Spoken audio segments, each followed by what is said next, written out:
Although it's reasonable to say Plymouth was successful in both endeavors, the automaker also produced a track-eating monster and one of the most iconic vehicles of the time. It is universally acknowledged that the Superbird is an iconic muscle vehicle. In this article, we examine how the avian fighter came to be. Here is what makes the Plymouth Superbird a legendary muscle car. The Superbird was one of the first track cars to breach 200 miles per hour. As the first vehicle in NASCAR history to hit 200 miles per hour, the Dodge Daytona quickly became popular in the sport. The Plymouth Superbird did the same not too long after. During the 1970 season, both vehicles from Chrysler's factories left many NASCAR drivers in the dust and had a lot in common. The Superbird was driven by Richard Petty, and the Dodge Daytona was driven by Buddy Baker. With constant speed, the Winged Warriors reached 200 miles per hour. Bill Elliott now holds the competition record for fastest lap time at 212 miles per hour. Thus, even contemporary NASCAR cars haven't substantially surpassed this milestone. The Superbird's aerodynamic design was radical. Drawing inspiration from the Dodge Daytona, the Plymouth Superbird of 1970 won 33 of 48 races in the 1970 NASCAR season when driven by both vehicles. These successes were largely attributed to the Superbird's innovative and elegant aerodynamic design. The Superbird's tall back wing provided stability and downforce to keep it grounded, while its wedge-shaped nose, measuring 18 inches in length, helped it cut through the air. Although aerodynamics were not very novel in automotive design, Plymouth's concept was groundbreaking and served as a model for several other designs. This aerodynamic design was not only functional on the racetrack, but it also stood out from the crowd off the road.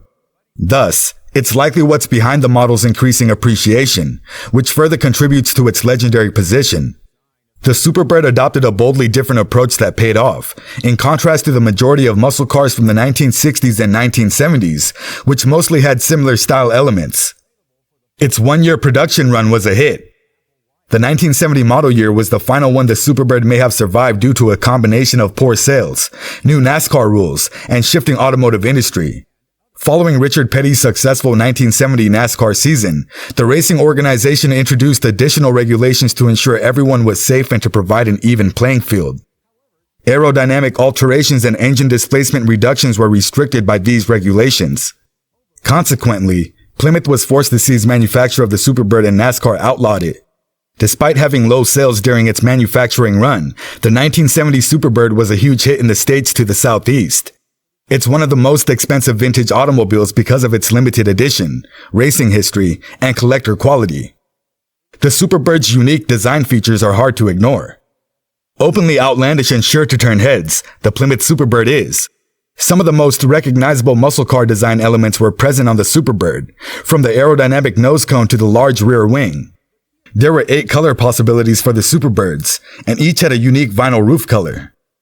With its appearance and Superbird decals that elevated the vehicle and added a beep-beep horn for good measure, the muscle car paid homage to its cartoon character roots. Pop-up headlights, slanted rear windows, and a customized exhaust system completed the classic car's appearance. More crucially, function was prioritized over form in the majority of the Superbird's features. The skyscraper-high rear wing was fully functional. One of the Superbird's most notable characteristics is its rear wing, which measures 24 inches long and 55.5 inches broad. While some gearheads think Plymouth purposefully created a wing this tall to aid in opening the trunk, others have questioned the practicality of the design. But the Plymouth's rear spoiler wasn't just for show. It was essential to the Superbird's success. Research conducted at Chrysler's wind tunnel revealed that for the Superbird to function, its wing had to be higher than the vehicle's roof. On NASCAR's superspeedways, the Superbird's downforce and stability were greatly increased by the addition of a rear wing, which prevented it from taking off. It contributed to the demise of the true muscle cars. Unquestionably, one of the most recognizable muscle cars ever made is the Plymouth Superbird. But it was a victim of its own success, and it was largely responsible for the extinction of its own kind. A 440 cubic inch Plymouth Superbird was the vehicle of choice in 1972, when the Environmental Protection Agency (EPA) sought a vehicle for emissions testing. Following its investigation in which the Superbird competed in commercial aviation races, the EPA concluded that leaded gasoline presented a serious risk to public health. Although lead was an inexpensive option to increase octane, automobiles were no longer allowed to run on leaded fuel as a result of the EPA's findings. Ironically, The strong muscle cars of the 1970s were virtually eliminated when unleaded gasoline with lower octane levels and hence reduced horsepower was required for vehicles like the Superbird. Plymouth built less than 2,000 Superbirds. Superbirds for sale are as scarce as chicken teeth because of their low manufacturing quantities and high collector value. Between October and December 1969, 1,935 Superbirds were manufactured by Plymouth at Chrysler's Lynch Road Assembly Factory in Detroit, according to Dodge. Just 135 vehicles featured Hemi engines out of the whole number. Based on data from Classic, the average price of a Plymouth Superbird is $280,861, with the most expensive model having a Hemi engine selling for as much as $566,218. According to one assessor, the scarcity of Superbird Plymouths for sale has led to a rise in 1970 Superbird valuations. The Plymouth Superbird dominated the 1970 NASCAR season. The Plymouth Superbird and its corporate cousin, the Dodge Daytona, were created by Chrysler with the sole purpose of winning the NASCAR trophy. Given Ford's past season-long domination, this was a tough assignment. The Dodge Daytona set the stage for the eventual triumph of the Superbird. By making improvements to the model, Plymouth was able to win back the renowned racer Richard Petty, who had defected to Ford. An unstoppable 1970 NASCAR season for Plymouth was the result of having Richard Petty at the wheel and an aerodynamic Superbird. The vehicle utterly destroyed the opposition while winning an incredible 18 NASCAR races. Considering the range of the competition for that season, this is even more astounding.